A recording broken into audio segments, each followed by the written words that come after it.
नमस्ते दोस्तों, मेरे चैनल में आप सबका स्वागत है। आज मैं इतवार व्रत की कथा सुना रही हूँ। दो देवरानी जेठानी की यह कथा है। जेठानी कैसे इतवार व्रत करने से अमीर हो जाती है। कथा सुन रहे हैं दोस्तों तो पूरा जरूर सुनिएगा। अच्छा लगेगा तो लाइक करिएगा, शेयर करिएगा और चैनल पर पहली बार सुन रहे हैं तो चैनल को सब्सक्राइब करिएगा। तो चलिए ज्यादा बातें ना करते हुए इतवार व्रत की कथा सुना रही हूँ। एक गांव में दो भाई रहते थे। दोनों भाई में बड़ा ही प्रेम था। दोनों मिलजुल कर रहते थे।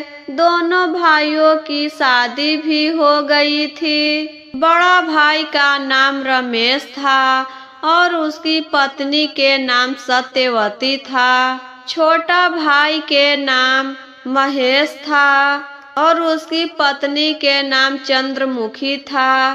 सत्यवती बहुत पूजा पाठ करती थी, हर तरह के पूजा करती थी और हर इतवार के दिन इतवार का व्रत किया करती थी। इतवार के दिन भर दिन उपवास रहकर शाम के नहा धोकर सूर्य भगवान के जल अर्पित करती थी, खीर बनाती थी। उस दिन बिना नमक के भोजन करती थी।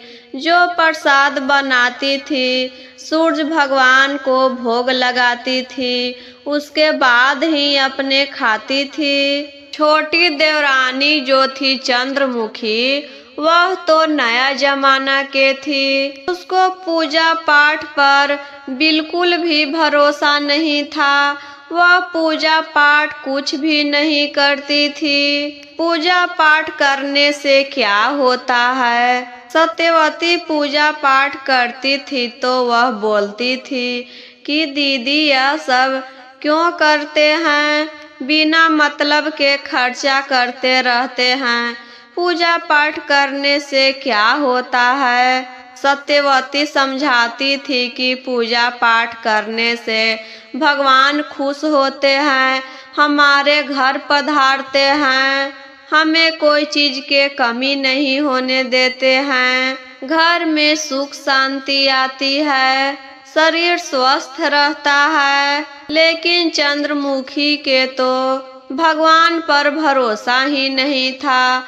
वह कोई पूजा पाठ नहीं करती थी। यही बात को लेकर उसके घर में अनबन शुरू हो गया, लड़ाई झगड़ा भी शुरू हो गया कि हमको पूजा पाठ नहीं पसंद और आप भोरे भोरे उठकर भजन गाने लगते हैं और आप में ज्यादा खर्चा है।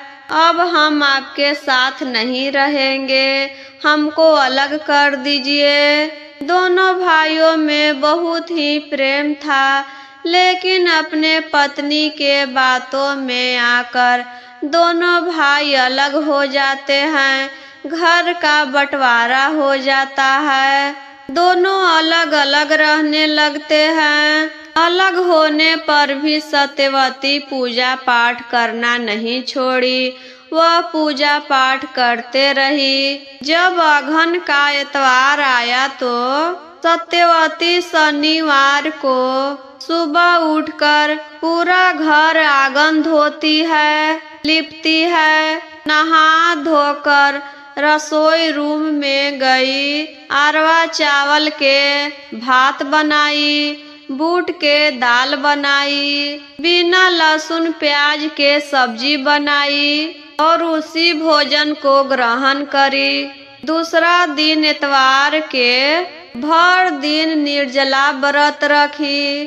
शाम के समय नहा धोकर खीर बनाती है, सूर्य भगवान को फल से अर्घ देती है। जो भी उससे बनता है सब फल से अर्घ देने के बाद खीर के प्रसाद खाई और पूरे गांव में खीर के प्रसाद बनवाई और पूरे गांव के लोगों को अपने घर पर प्रसाद खाने के लिए बुलाती है। उधर चंद्रमुखी अपने दरवाजा पर से देखती रही कि क्या क्या करती है, इतने सारे लोगों को क्यों बुला रही है अपने घर पर। सब खड़ा होकर देखती रही। जब सारे लोग खा लिए तो सत्यवती घर के सारे काम खत्म करके जाकर सो जाती है। तभी सूरज भगवान उसके सपना में आते हैं और कहते हैं, हम तुमसे बहुत खुश हैं, मांगो तुम क्या मांगना चाहती हो, तुमको क्या चीज के कमी है। तब सत्यवती कहती है, भगवान जब हम पे इतना खुश हैं तो हमको कुछ नहीं चाहिए, बस मेरी देवरानी है वह बहुत भोली भाली है, उसको कुछ समझ में नहीं आता है, उसको बुद्धि दीजिए कि पूजा पाठ करे, भगवान पर भरोसा करे। इतना सुनकर सूरज भगवान बहुत ही खुश हो जाते हैं और उसको एक सोना के सिक्का देते हैं। कहते हैं कि इसको तिजोरी में रख देना। जब सुबह होता है तो सत्यवती उठती है तो देखती है कि उसके बिस्तर पर एक सोने का सिक्का है। तब उसको सपना के बात याद आ जाता है कि सूरज भगवान हमको सपना में सोना के सिक्का दिए थे, तो यही लगता है कि सिक्का है। यह बात अपने पति से जाकर कहती है।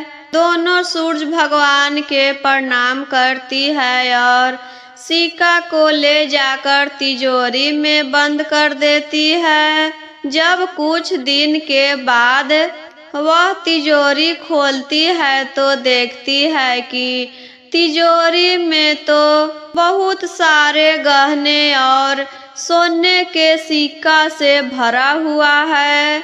वही सोना के सिक्का बेच करके दोनों अपना सुंदर महल बना लेते हैं और खुशी से रहने लगते हैं।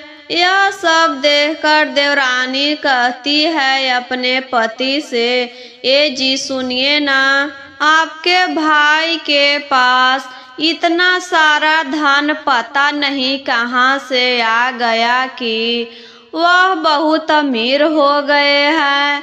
जाकर पूछिए ना कि हम दोनों भी अमीर हो जाएं। तब छोटा भाई बड़ा भाई के घर जाता है तो बड़ा भाई छोटा भाई को देखकर बहुत खुश हो जाते हैं और प्रेम से दोनों गले मिलते हैं। छोटा भाई बड़ा भाई से पूछता है, भाई आपके पास इतना धन दौलत कहाँ से आया, हमें भी बताइए कि हम भी अमीर हो जाएं। अब बड़ा भाई सारी बात बताता है कि तेरी भाभी अगहन का एतवार व्रत की थी, नियम विधि से एतवार का व्रत रखी और पूरा गांव में प्रसाद बंटवाई, पूरा गांव के लोगों को खाना खिलाई। इसी से खुश होकर सूरज भगवान एक सोना के सिक्का देते हैं तिजोरी में रखने के लिए। वही सोना के सिक्का तिजोरी में रख दिए थे और एक सोना के सिक्का से बहुत सारा सोना के सिक्का हो गया और गहना से घर भर गया। यह सारी बात अपनी पत्नी चंद्रमुखी से जाकर बताता है। तब वह भी अपने जेठानी के तरह पूजा पाठ करना शुरू कर दी, लेकिन वह तो मन से पूजा नहीं करती थी, धन के लिए पूजा करती थी। अगहन में तो देव एतवार पड़ता है, पहला एतवार जेठानी की थी और धन के लिए दूसरा एतवार देवरानी की। ठीक जेठानी के तरह वह भी नियम विधि से व्रत की, प्रसाद बनवाई और पूरे गांव में बंटवाती है। लेकिन सूरज भगवान उसके सपना में नहीं आए। तब सुबह होता है तो वह अपने बिस्तर पर देखती है इधर उधर, तो कहीं भी सोना के सिक्का नहीं था। तब वह सोचती है कि वह हमसे झूठ बोले हैं, कहीं और से धन आया है उनके पास। तो लड़ने के लिए अपने जेठानी के घर जाने लगती है। जैसे ही घर से बाहर निकलती है तो उसके दरवाजा पर एक भिखारी आता है और खाना खाने के लिए मांगने लगता है।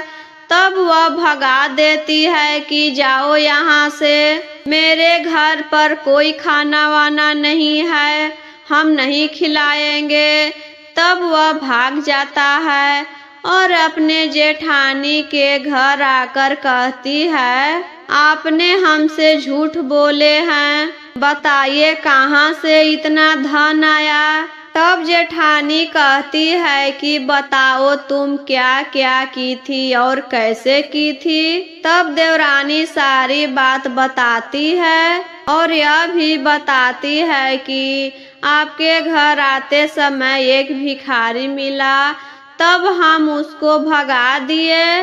तब देवरानी से जेठानी कहती है, तुम यही तो गलती कर दी। भगवान एक ही रूप में हर बार नहीं आते हैं, परीक्षा लेने के लिए रूप बदल बदल कर आते हैं। तुम्हारे घर पर वह भिखारी और कोई नहीं बल्कि सूरज भगवान थे और तुम उन्हें भगा दी। तुम्हारे घर जाने से पहले वह मेरे घर पर आए थे, तब हम उन्हें खाना खिलाए। खाना खाने के बाद वह अपने रूप में आ जाते हैं और हमको आशीर्वाद देकर यहाँ से जाते हैं तुम्हारे घर पर, लेकिन तब तो तुम उन्हें भगा दी है। तब देवरानी को समझ में आ जाता है कि लालच नहीं करना चाहिए, सब अपने भाग्य से होता है। तभी जेठानी एक सोना के सिक्का और एक हार देती है देवरानी के, लेकिन देवरानी लेने से मना कर देती है और अपने घर चली जाती है।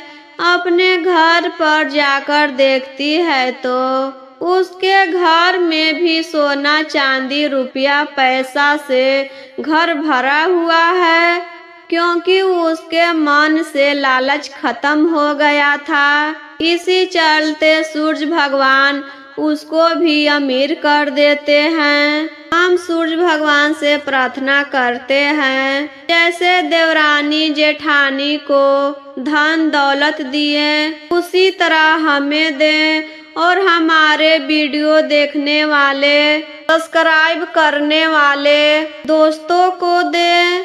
तो प्रेम से बोलिए सूर्य भगवान की जय।